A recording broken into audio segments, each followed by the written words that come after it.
ശബരിമലയിൽ സുപ്രീം കോടതിയുടെ യുവതീ പ്രവേശനവുമായി ബന്ധപ്പെട്ടുള്ള വിവാദങ്ങൾ വലിയ ശക്തമായി നിലനിൽക്കുമ്പോൾ അവിടേക്ക് ശബരിമലയെ സംഘർഷഭൂമിയാക്കി മാറ്റുന്ന തീരുമാനങ്ങളും നടപടികളും ഉണ്ടാകുമ്പോൾ ശബരിമലയുടെ രീതികൾ എടുത്തു കഴിഞ്ഞാൽ വലിയ തോതിൽ അതിന്റെ ചരിത്രം പരിശോധിച്ചു കഴിഞ്ഞാൽ ശബരിമല നശിപ്പിക്കപ്പെടുന്നു എന്ന വസ്തുതകളാണ് ബ്രഹ്മന്യൂസിന് ലഭിക്കുന്നത്. അതിനടിസ്ഥാനമാക്കുന്നത് പൂങ്കാവനം 18 മലകളുടെ ചേർന്നുള്ളതാണ് ശബരിമല പൂങ്കാവനം. ആ 18 മലകൾക്കും നടുവിലാണ് 18 മലകളുടെയും അധീശനായി ശബരിമല അയ്യപ്പൻ വാഴുന്നത്. ഇതാണ് സങ്കല്പവും വിശ്വാസവും. അങ്ങനെയുള്ള ശബരിമല പൂങ്കാവനം വർഷങ്ങളായി കൈയടക്കത്തിന്റെയും നശിപ്പിക്കലിന്റെയും ഇരയാകുന്നു എന്ന വളരെ വ്യക്തമായ സൂചനകൾ ലഭിക്കുകയാണ്, പുറത്തു വരികയാണ്.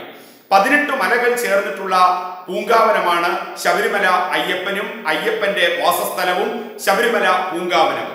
അവിടെ ശബരിമല, പൊന്നമ്പലമേട്, ഗൗണ്ടൻമല, നാഗമല, സുന്ദരമല, ചിറ്റമ്പലമേട്, കൽഗിമല, മാതാംഗമല, മൈലോടുംമേട്, ശ്രീപാദമല, ദേവർമല, നിലയ്ക്കൽമല, തലപ്പാറമല, നീലിമല, കരിമല, പുതുശ്ശേരിമല, കാളിമല, ഈഞ്ചിപ്പാറമല തുടങ്ങിയ മലകളാണ് ഈ 18 മലകളിൽ ഏറ്റവും പ്രധാനമായിട്ട് ഉള്ളതും വിശ്വാസപരമായിട്ട് ഉള്ള കാര്യങ്ങളും.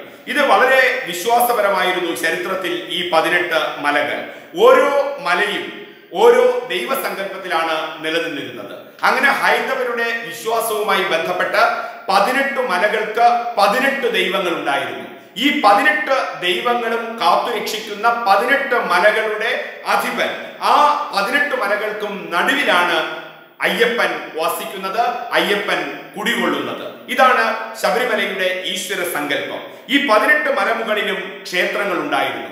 18 മലദൈവങ്ങൾ, 18 മലകൾക്കും അധിപനായ ദൈവങ്ങൾ ഉണ്ടായിരുന്നു. ആ 18 മലകൾക്കും ക്ഷേത്രങ്ങൾ ഉണ്ടായിരുന്നു. ഈ ക്ഷേത്രങ്ങളൊക്കെ ഇന്ന് എവിടെ എന്നുള്ള ചോദ്യമാണ് ചരിത്രപരമായി ദേശീയ തലത്തിൽ ചോദിക്കുകയും അതുമായി ബന്ധപ്പെട്ടുള്ള പഠനം നടത്തുന്നവർ ആ ചോദ്യങ്ങൾ ഉന്നയിക്കുകയും ചെയ്യുന്നത്. അപ്പോൾ 18 മലദൈവങ്ങൾ അവിടെ ഉണ്ടായിരുന്നു. അവിടെ ആ 18 മലദൈവങ്ങൾക്കും നടുവിൽ ധ്യാനത്തിലിരുന്നതാണ് ശബരിമല അയ്യപ്പൻ. ഈ ക്ഷേത്രത്തിന് ചുറ്റുമുള്ള 18 മലകളിലെ 18 മലദൈവങ്ങൾക്കും നടുവിലാണ് അയ്യപ്പ ക്ഷേത്രം ഉണ്ടായിരുന്നത്. ഈ 18 മലദൈവങ്ങൾ എവിടെയാണ്? ഈ 18 മലകളിലെയും ക്ഷേത്രങ്ങൾ ഇന്ന് തിരിച്ചറിയപ്പെടുന്നുണ്ടോ?